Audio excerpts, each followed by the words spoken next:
You ask Tiger to solve. This deals with linear equations with one unknown. The final result is x equals -4. Let's solve it step by step. Group all constants on the right side of the equation. Subtract 1 from both sides. Group like terms. Simplify the arithmetic.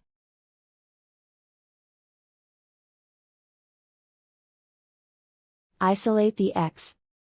Multiply both sides by 4. Group like terms.